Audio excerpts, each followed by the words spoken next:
Good morning, everyone. I'm Ankur Saxena, Investment Director for AI, Compute, and Connectivity at TDK Ventures. My panelist is Hannah Coutand. She is a Product Marketing and Strategy Director for DGX Cloud at NVIDIA. She's responsible for go-to-market strategy, value proposition development, messaging, and sales enablement.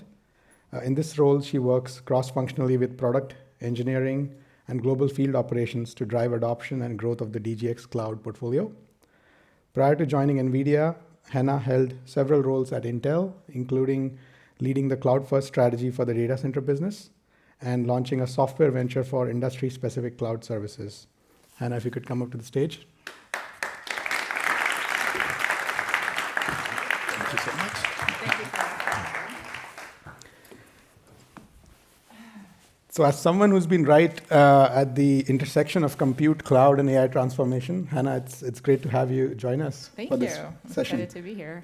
Awesome. So let's dive in. At TDK Ventures, we're exploring how technology can impact or scale impact 100x.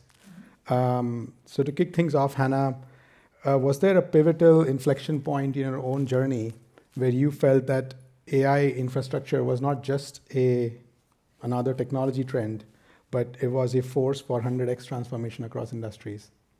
Yeah, great question. And I think it's really interesting that you asked me about AI infrastructure and not AI broadly speaking, because for me, AI infrastructure is very near and dear to my heart, but it's also much more in focus for me. So the lines of when AI became this force multiplier, much blurrier. I think we all know that it's a force multiplier, but when that happened exactly, not entirely clear to me. I mean, it's somewhere in the past the COVID pandemic, but AI infrastructure, on the other hand, very sharply in focus for me in the 2024-2025 timeframe, which is when NVIDIA really started with this strategic shift towards AI infrastructure, really in 24, and then very publicly in 25, starting at GTC in March of this year. We were talking about AI in the public discourse, of course, naturally for years, but up until 2025, it was really this notion of the AI factory, which I think many of you have heard about. So this AI factory is the notion that any organization can transform their business through AI by taking data or industry proprietary knowledge and transforming it into tokens. And so why do AI factories and tokens matter? Well, because you can use them to generate revenue. And then we recognize that there's this tension point between like the productivity you can deliver to any individual user, so the tokens per second per one user, versus the aggregate AI factory output, so the total tokens per second you can deliver at the factory level. And so there's this sort of efficient frontier between those two variables, and with every subsequent generation, we're trying to push out that efficient frontier. And we realized actually that that's all well and good, but insufficient actually to really enable the world and organizations to be AI factories. And so we looked at AI infrastructure as sort of, or I look at it actually as sort of one click back in the value chain of not enabling not just GPU clusters around the world, but also the software platforms, the software ecosystems, the data center, global data center partnerships, even discussions with sovereign leaders. So in order to provide the foundation, the AI foundation, on which enterprises and organizations can build their AI factories. And so for me, it's been really sort of a professional highlight of mine to be part of this transformation, to be laying the foundation of AI infrastructure, and I can really see how that will become the force multiplier for AI factories and AI.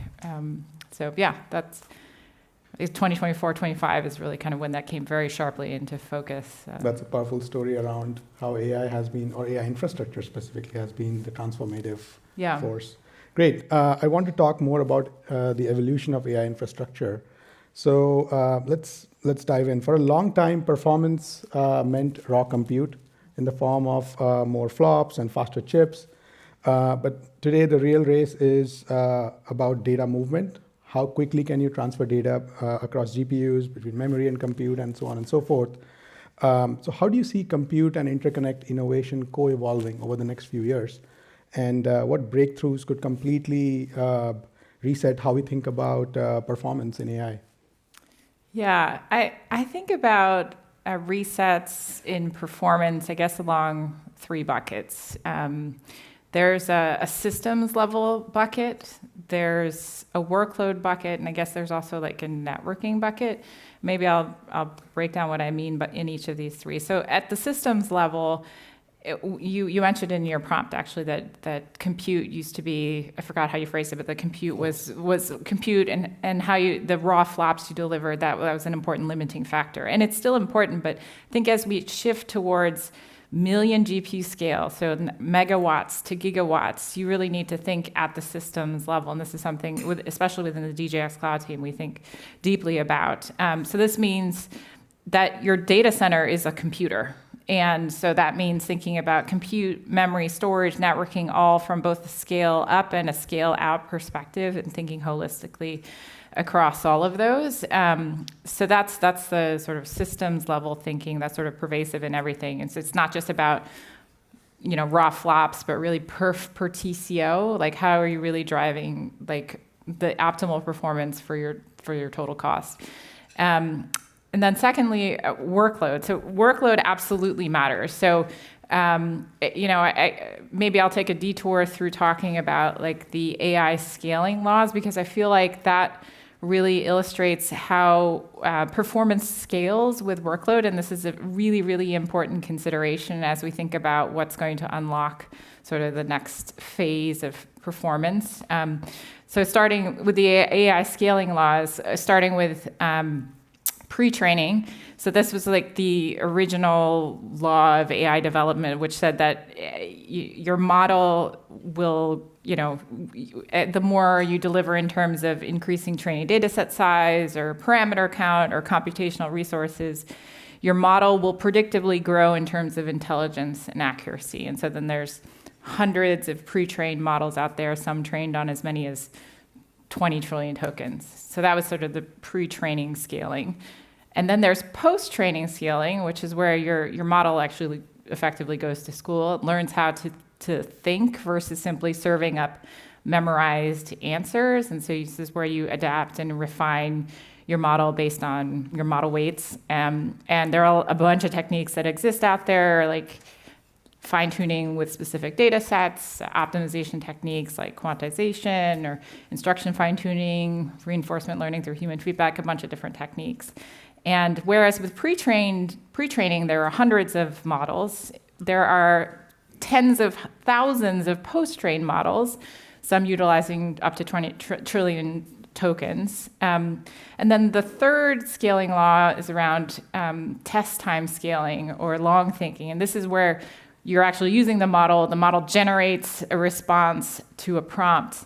And this is where your model needs to demonstrate long thinking or multi-step deduction, and prompts can range from short, simple queries with very deterministic answers, or long problems that require your model to think strategically, to break down a problem into smaller parts, to research the answer thoroughly, and to provide a very thoughtful response. And it's actually a core capability in agentic AI workloads, which is really sort of, we've moved out of generative AI into sort of agentic AI now. With test time scaling and sort of inferencing,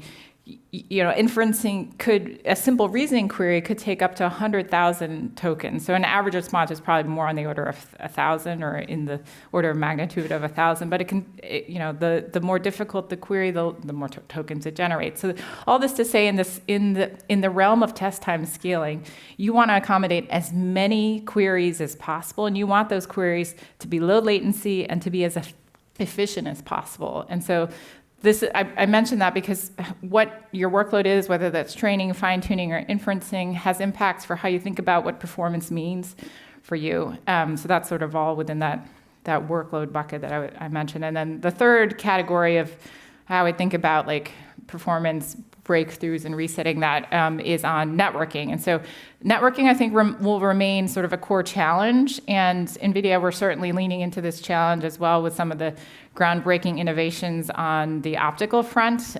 So we launched a co-packaged optic chip with 3D stacked silicon photonics engines and high-powered lasers and fiber connectors. I feel like this optical front in terms of networking could be also a breakthrough in terms of performance. But yeah, those are kind of some of the ways I think about unlocking performance. Covered a lot of things there.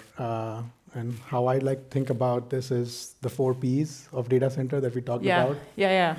Performance, power, price, and programmability. Yeah. Let's talk about power now. So if AI is the new electric grid, power is the currency. How is NVIDIA reimagining the power reuse, power efficiency, and how are you enabling the next generation of data centers to be more, not just powerful, but truly circular and resilient?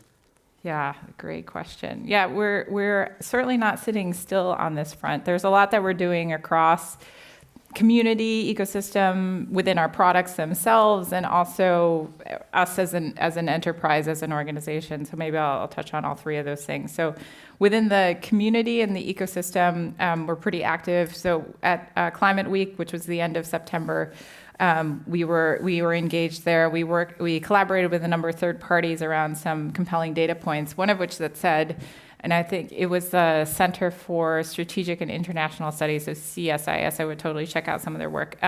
We highlighted a data point that said that actually embracing AI applications can actually lead to savings in projected energy demands, which I know it runs counterintuitive, but we showed for 3 of the most energy-intensive sectors, that includes industrial, transportation, and buildings, if I recall, that you could generate 4.5% in energy savings in projected demand up to 2035.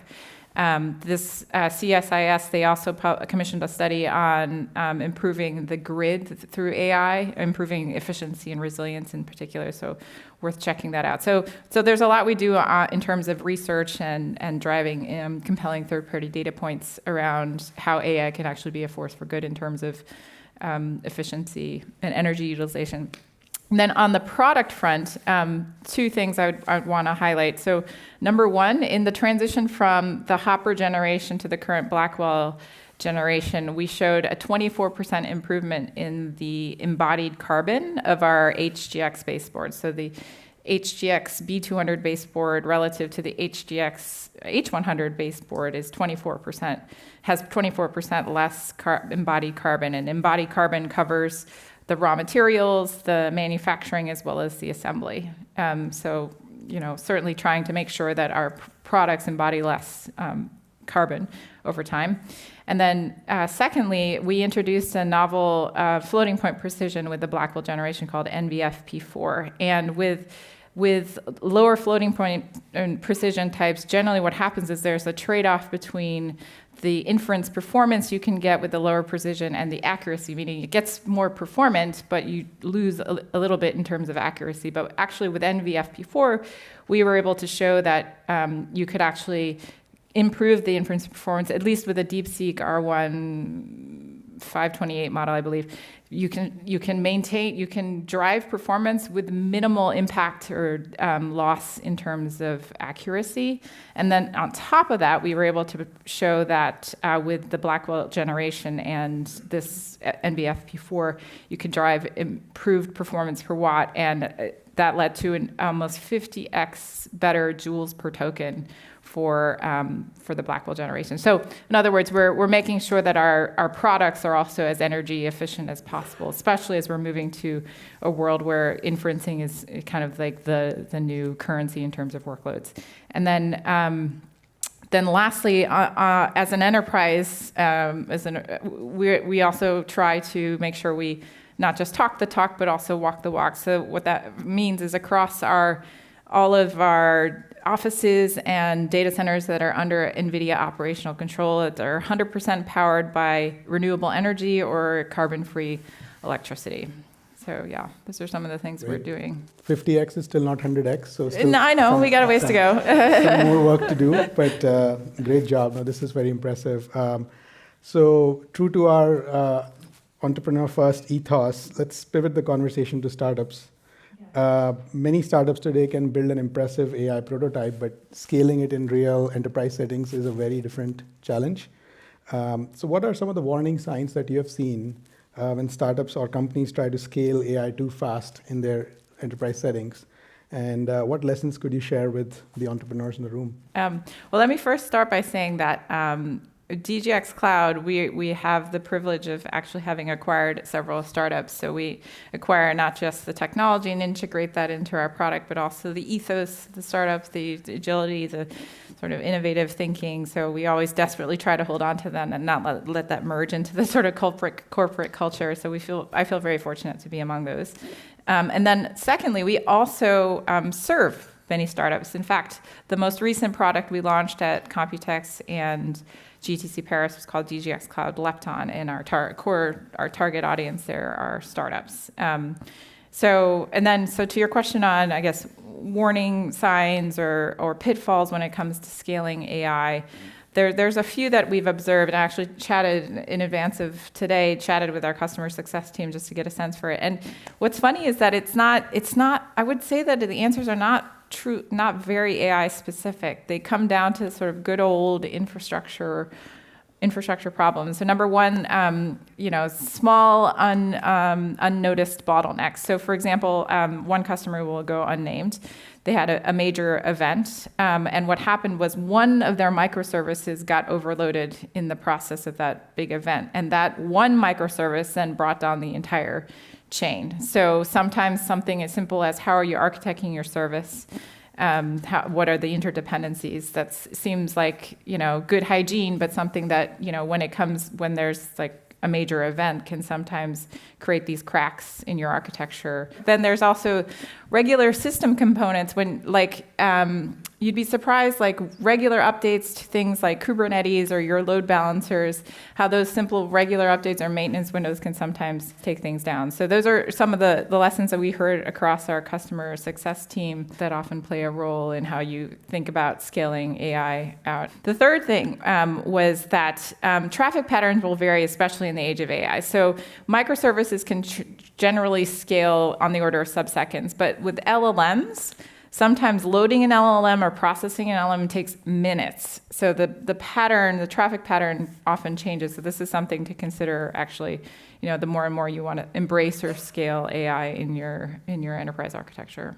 Got it. So that basically requires a software stack innovation as well in terms of how you kind of cache and use the service bus. Yeah. Great.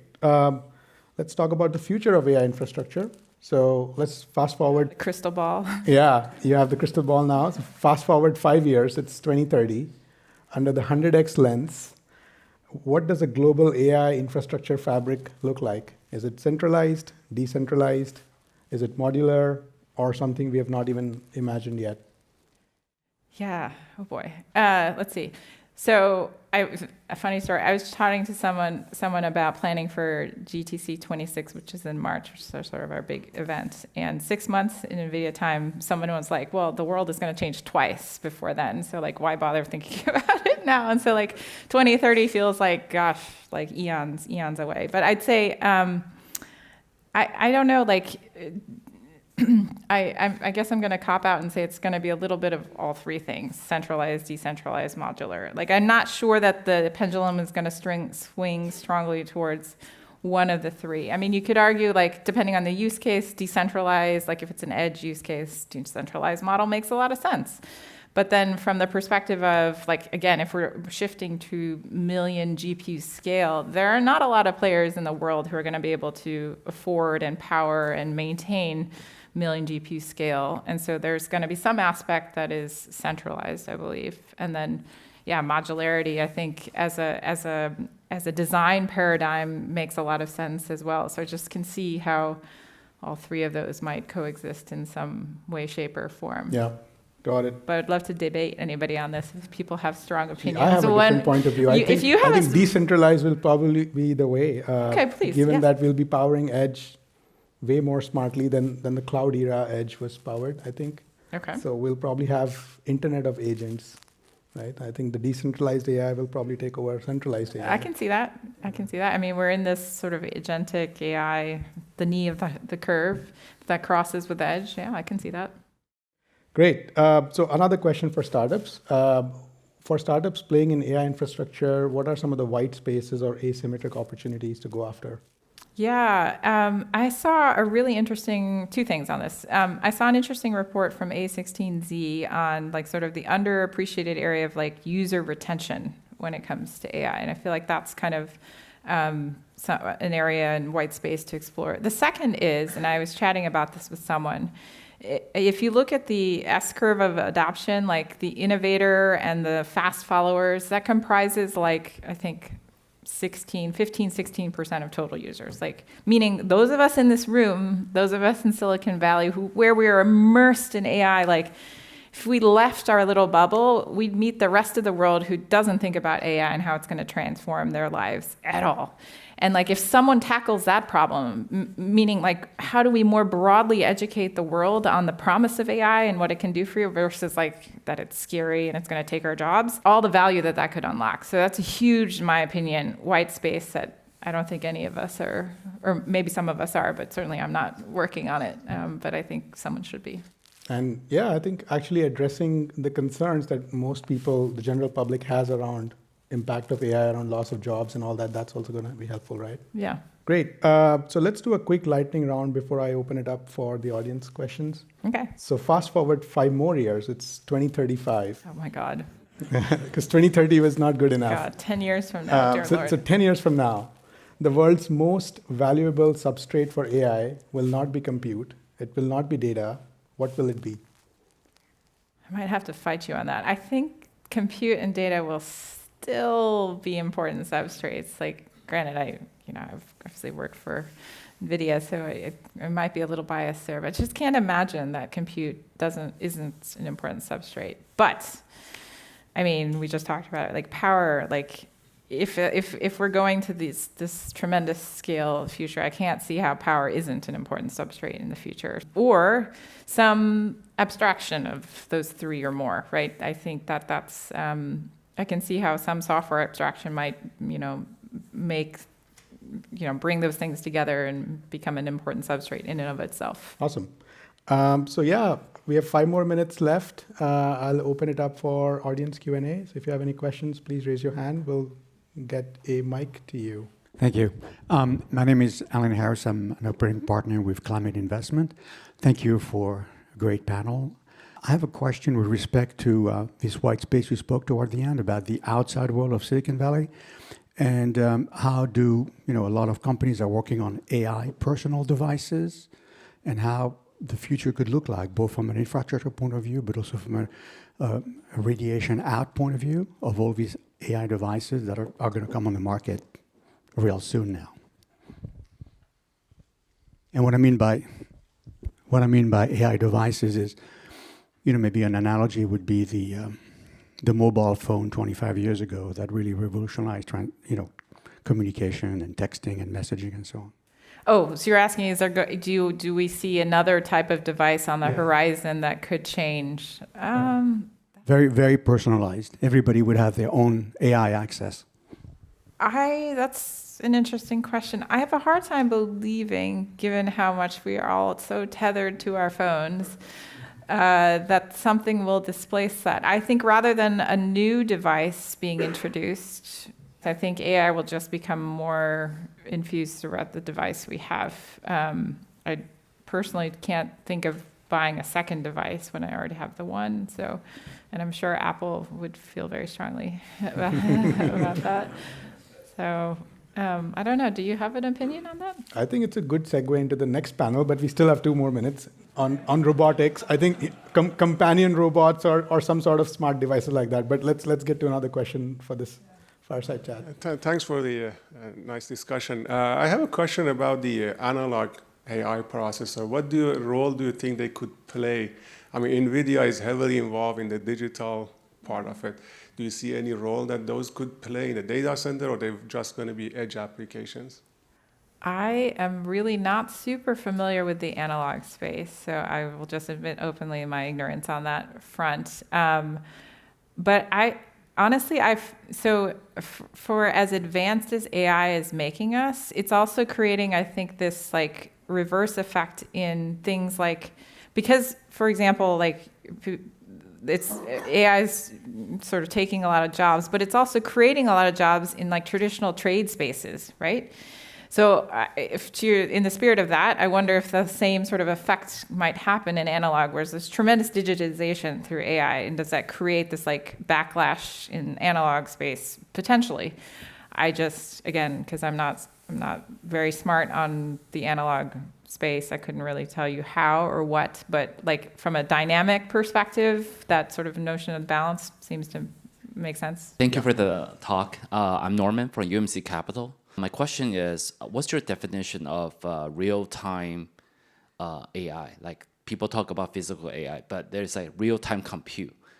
So, but the real-time compute, that word is very broad. Like, can we talk into more engineering way? Like, in what kind of compute in terms of second, or that NVIDIA define it is a real-time compute? Real-time compute is basically what is happening with inferencing right now. Like, if you go to Perplexity, you ask it a question, that is real-time compute. It is tokenizing your prompts. It is using the model to generate a response, and it is spitting out an answer to you. That's like happening real time. The model itself, though, I wouldn't call that real time. Somebody went and trained that before you're using it to inference or run a prompt against it. If we talk about the mobile phone, just carry on to the previous question. It's so if I do, for example, ChatGPT, and then you will go from my phone to the data center, right, to do that compute. So there's a series of delays. That's why you guys are, continue to improve the compute, right? But my question is, eventually we want to be as fast, as local as possible, right? To separate the compute. So more, for example, super complex one, like research, we go to the cloud still, or AI data center. But the simple query, we go to the device. But I don't know what's the cutoff point defined by this NVIDIA. Is like, at what point we will see at that stage? Oh yeah, so you're kind of asking about the paradigm between where the compute resides. Is it in the data center, on the device itself? Well, at least training, post-training, inferencing, as far as I can see along those workloads in that dimension, I still think there's that's mostly going to happen in the data center. Even on the inferencing, we're disaggregating serving so that you can do sort of pre-fill of loading the prompt as well as decoding of the answer. Still, that happens on GPUs in a data center. So the breaking down of a prompt. And what's needed there, to the performance discussion we have, is low latency, right? And the more you have to do that in a data center, the more you're going to have to battle low latency. So it could be that inferencing does actually shift more locally to your actual device. For now, I still believe that that's still happening in the data center. Great. I think we'll wrap it up. Hannah, thank you so much for such an inspiring and insightful conversation. Thank you so much. Yeah.